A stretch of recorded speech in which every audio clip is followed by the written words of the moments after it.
Merci les modératrices et merci à tous. J'ai choisi pour la session interne de vous parler de mon expérience de Master 2. Je ne sais pas s'il y a beaucoup d'internes dans la salle, mais je sais que c'était une étape qui était très intimidante pour moi dans l'internat et qui au final ça m'a apporté pas mal de choses. Donc je vous propose d'en parler maintenant.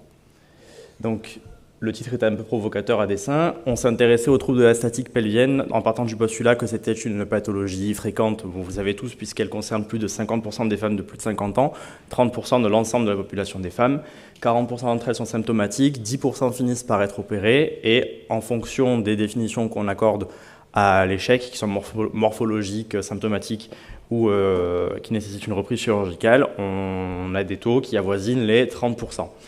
On a voulu s'intéresser aux facteurs qui expliquaient les échecs d'une chirurgie que pourtant on avait bien codifiée et qu'on maîtrisait bien. Et on s'est posé la question de ces deux points, donc la variabilité interindividuelle qui faisait qu'avec une même chirurgie, on n'arrivait peut-être pas à corriger les troubles de la même façon chez différentes patientes, et les limites de l'imagerie standard, puisqu'actuellement, on étudie surtout les déformations et les déplacements des organes pelviens dans le plan sagittal, et on ne regarde pas tellement ce qui se fait sur les côtés, alors que dans la littérature, on dit qu'il y a peut-être d'autres traumatismes, notamment obstétricaux, qui se passent sur les insertions latérales du plancher pelvien, qui pourraient expliquer des échecs chirurgicaux.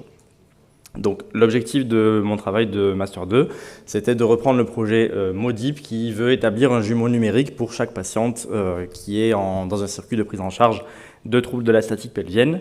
Le procédé était donc celui de faire un scanner, de ensuite construire des modèles 3D à partir une IRM, pas un scanner, construire un modèle 3D à partir de l'IRM auquel on va appliquer des lois de comportement qu'on connaît et des cinématiques de déformation, pour avoir pour chaque patiente un modèle en 3D sur lequel on va pouvoir vraiment regarder tout ce qui se passe dans la cavité pelvienne lors des poussées et pas seulement la descente dans le plan sagittal. Donc ça, c'était un travail qui était long et qui était en cours depuis un certain temps. Et la dernière étape qui avait été accomplie avant mon Master 2, ça a été juste de voir si on pouvait réussir à observer la vessie en 3D en mouvement chez un sujet sain. Donc c'était Augustin Angier qui avait fait ce travail-là. Il avait fait une acquisition donc, IRM dynamique dans plusieurs plans de l'espace sur la vessie. Donc ici, je vous en montre 3, mais il avait fait sur une coupe en 8 plans. Là, si je vous montre, donc ça c'est le modèle 3D qu'il a pu obtenir sur la vessie à partir de cette IRM. Et si vous regardez sur cette coupe-là, les coupes qui sont en bleu foncé, c'est les coupes qui ont réellement été enregistrées par l'IRM au cours du temps. Et en bleu, c'est ce qui a été ensuite généré par un algorithme qu'a développé l'équipe. Donc le but de ce travail a permis d'établir ce genre de cinématique pour cette observation 3D dynamique, et donc a montré que oui, c'était faisable d'observer les organes pelviens au cours d'une poussée, avec une vraie observation dans tous les plans de l'espace et pas juste une extrapolation. Donc on a voulu généraliser ça à tous les organes pelviens. Ça demandait donc un travail de segmentation manuelle qui a représenté le gros de mon travail de Master 2. Donc il a porté sur 12 volontaires saines chez qui on a fait des IRM en apnée et en poussée. Donc on a montré que oui, c'est faisable d'avoir des cinématiques de déplacement et de déformation des organes pelviens chez des volontaires saines. Mais c'est un processus qui est chronophage, puisque segmenter une poussée chez une volontaire saine, donc il y a une anatomie pas modifiée, ça prend quand même 2h30. Ça a pu même prendre jusqu'à 10 heures chez certaines volontaires. On a voulu voir ensuite si on arrivait à automatiser le processus, parce que c'est un processus qui est chronophage et qu'on voudrait implémenter ensuite en pratique clinique. Là, on n'y arrive pas. Enfin, passer 2h30 à segmenter une IRM pour chaque patiente qu'on va opérer, ça ne me paraît pas possible. Et on n'arrive pas, à l'heure actuelle, à l'automatiser. Ça marche bien pour les séquences statiques, mais pas pour les séquences dynamiques. La principale difficulté qu'on a eue, c'était la segmentation du plancher pelvien, qui était la structure qu'on arrivait le moins à suivre, alors que toutes les autres, on arrivait à peu près à les suivre en entier. Pour la petite histoire, ça a permis de faire ce genre de vidéo. Je ne sais pas comment on fait pour lire. Voilà. À partir d'une seule observation, on a pu observer là comme ça le mouvement des organes pelviens, donc avec tous les organes qui descendent jusqu'à un point maximal à la fin de la poussée, puis qui ne bougent plus. Donc on était content, mais il y a encore plein d'étapes, puisque si on veut développer un simulateur qui est utilisable en pratique clinique, il va falloir donc qu'on fasse ça chez des patientes qui ont vraiment des troubles de la statique pelvienne et une anatomie modifiée, qu'on arrive ensuite à fabriquer des modèles qui nous serviront à faire de la simulation et même à appliquer les effets de la chirurgie sur ces modèles pour voir ce que ça va donner. C'est ça qui nous intéresse, c'est d'essayer d'identifier les patientes chez qui ça va marcher, chez qui ça ne va pas marcher. Et pour l'instant, on n'y est donc pas à ce jumeau numérique, ça va prendre encore plusieurs étapes de travail. Donc moi, dans tout ça, quand on m'a proposé de faire ce Master 2, j'étais un petit peu comme ça, puisque je n'avais pas d'expérience de recherche et que ça me paraissait titanesque et absolument pas à m'apporter. On m'a rappelé en fait que j'avais quand même des choses à apporter. Premièrement, la perspective médicale, puisque j'allais avoir affaire à une équipe de chercheurs qui étaient des physiciens et qui n'avaient pas du tout ce volet-là de la prise en charge. Je pouvais apporter la facilité du recrutement et du contact patient, donc avec les volontaires saines, pour mieux expliquer, pour être plus à la portée, parce que c'est quelque chose qu'on fait tous les jours finalement. Et puis dans tous les cas, même s'il n'y avait pas tout ça, au moins une capacité de travail, puisque bon, avec une explication sur les logiciels, c'était à peu près faisable. Donc l'esprit qu'on m'a demandé d'adopter, c'était plutôt celui-là. Au final, ce dont je me suis rendu compte, c'est que moi, je partais dans l'idée que ça allait être ma première expérience de recherche fondamentale, que j'allais au minimum apprendre des trucs et prendre du recul, puis ça s'est plutôt bien passé, puisque ça m'a permis d'apprendre effectivement pas mal de choses, et je me suis rendu compte que le sujet, j'ai réussi à me l'approprier au fil de l'année, et j'ai appris plein de choses. Donc à la fin, j'étais vraiment content de cette expérience de Master 2, et en plus de tout ce que je vous ai présenté là, j'avais appris non seulement des choses théoriques, mais j'ai appris des nouvelles compétences, des logiciels que je n'utilisais pas, qu'après je pourrais peut-être répliquer en continuant dans cette voie-là. Une perspective de thèse de sens, puisque ce travail qui va nécessiter encore beaucoup d'étapes, j'espère le poursuivre au sein du même laboratoire. Et enfin, ça m'a fait gagner en autonomie, puisque c'est un travail qui finalement il a fallu faire en sous-marin et un peu tout seul pendant 1 an. Donc en conclusion, le message pour les internes qui hésiteraient à se lancer dans le Master 2, c'était une expérience qui était certes intimidante, mais qui finalement était accessible et très enrichissante. Je vous remercie.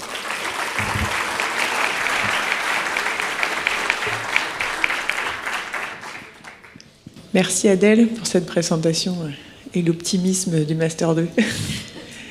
Alors Anna, c'est à toi. Oui. Hop, comment je fais? Ah voilà. Bonjour à tous, bonjour à toutes et merci de m'avoir permis de prendre la parole. L'idée de la présentation, c'était surtout de vous faire un petit guide du voyageur en proctologie. C'est un peu ce que j'ai fait au cours de mon internat, comme vous allez voir.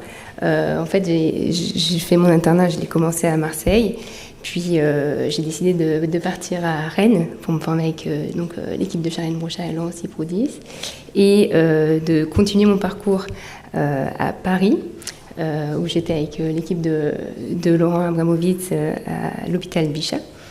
Donc là-bas, qu'est-ce que j'ai fait? Bon, j'ai découvert la galette de saucisse, j'ai découvert les grandes marées aussi. Ok, j'ai fait plein de spectacles à Paris, j'ai pris la ligne 13, déjà c'était un grand sujet. Mais oui, en fait, ce parcours, ça m'a aussi permis de faire des travaux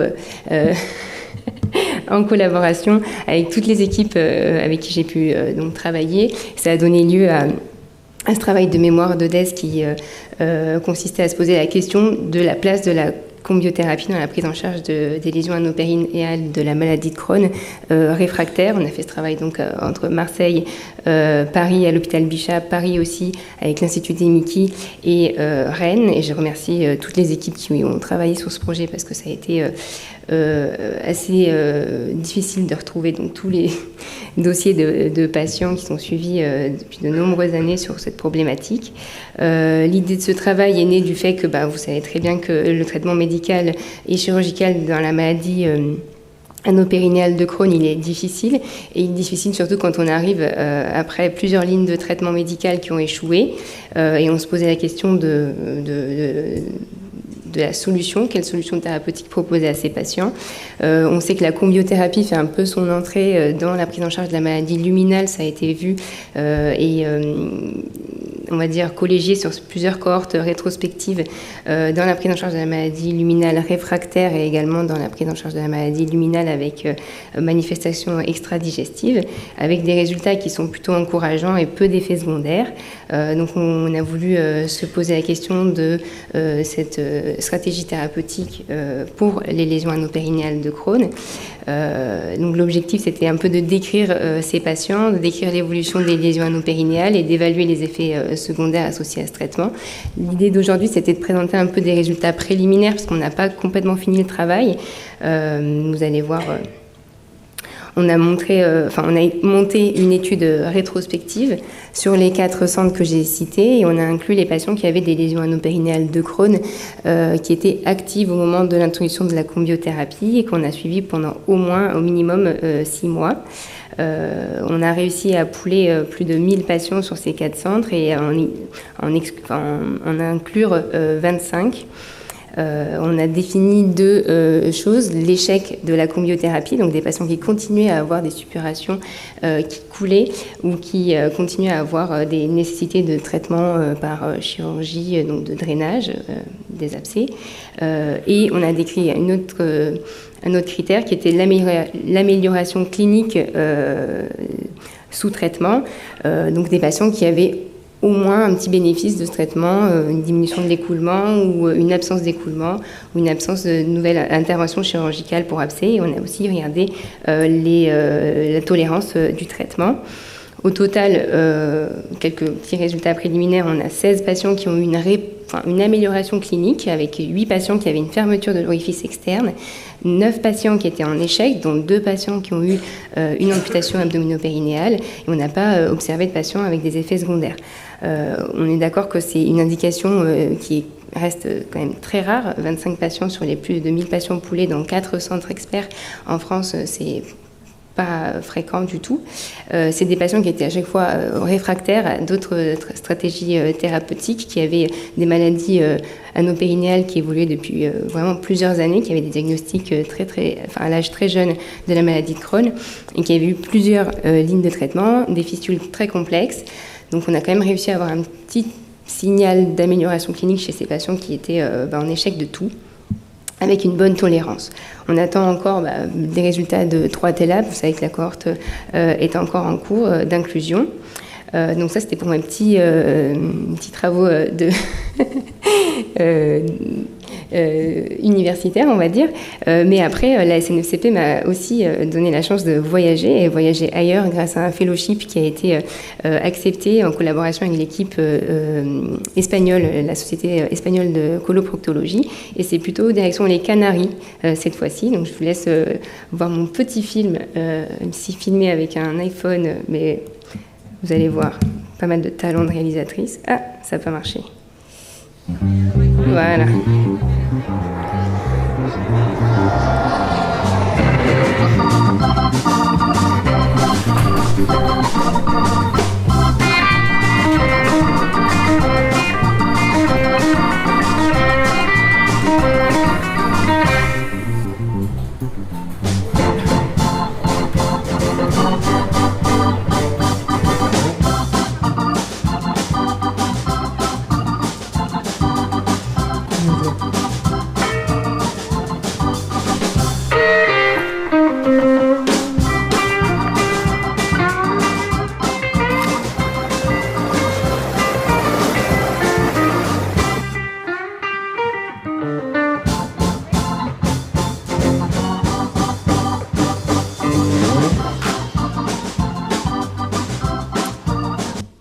Voilà.